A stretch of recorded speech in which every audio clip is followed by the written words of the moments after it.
வருஷத்துல 365 நாளுமே நீங்க எப்ப போனாலும் ஃப்ரீயா சாப்பாடு குடுக்கக்கூடிய அம்ரிஸ்டர்ல இருக்கக்கூடிய கோல்டன் டெம்பிள்ல தாங்க இப்ப நம்ம இருக்கோம். தமிழுக்குள்ள பார்த்தீங்கன்னா, நமக்கு இந்த மாரி ஒரு கெட்டு போட்டுருக்காங்க.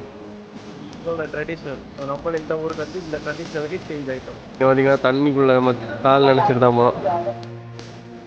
இப்ப நம்ம பஞ்சாபோட ஃபேமஸான அம்ரிஸ்டர் கோல்டன் டெம்பிள்ல தாங்க இருக்கோம். இங்கேருந்து பாருங்க, சுத்தி தண்ணிக்கு நடுவுல ஒரு கோல்டன் டெம்பிள் வேற லெவல்ல இருக்கு. ஒரு கூஸ் பம்ப்ஸ் மொமெண்ட் தாங்க இங்க. இந்த கோயிலுக்குள்ள வரணும்னா நீங்க இந்த மாதிரி ஒண்ணு தலையில துண்டு போட்டிருக்கணும். இல்லைன்னா நான் போட்டிருக்க மாதிரி அண்ணன் கட்டிருக்க பார்த்தீங்களா, இந்த மாதிரி கட்டிட்டு தான் வரணும் சொல்லுவாங்க. இங்க உள்ள மக்கள் எல்லாருக்குமே ஃப்ரீயா சாப்பாடு கொடுக்குறாங்க. நான் எங்கேயுமே காலெல்லாம் கழுவிட்டு தான் போகணும். இங்க பாருங்க, மலைக்குள்ள எல்லாருக்கும் ஃப்ரீ சாப்பாடு. ஃபைனலி மாடி வந்து இடம் பிடிச்சிட்டோம். என்ன கூட்டம் நினைக்கிறீங்க?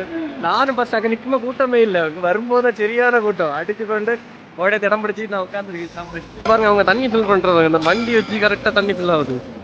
கறி ஊற்றிட்டு இருக்காங்க, பருப்பு கறி வச்சிருக்காங்க ஃபர்ஸ்ட்.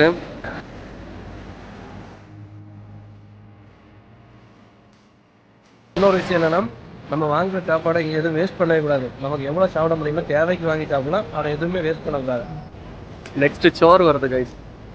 ரைஸுமே தால் கறி வச்சிருக்காங்க. லாஸ்ட்டில் பால் பாயசம் ஊற்றிட்டாங்க. நம்ம ஒரு அரி பாயசம் தான். இந்த அரி பாயசம் பாலில் பண்ண அப்படி இருக்கும், அதே மாதிரி சூப்பராக இருக்கு. கோயில் பார்த்தீங்கன்னா உண்மையாகவே ஒரு வேற லெவல் எக்ஸ்பீரியன்ஸாக தாங்க இருந்துச்சு. கண்டிப்பாக இந்த பஞ்சாப் நீங்கள் வந்தீங்கன்னா அமிர்தக்கூடிய இந்த கோல்டன் டெம்பிள் விசிட் பண்ண மறந்துடாதீங்க.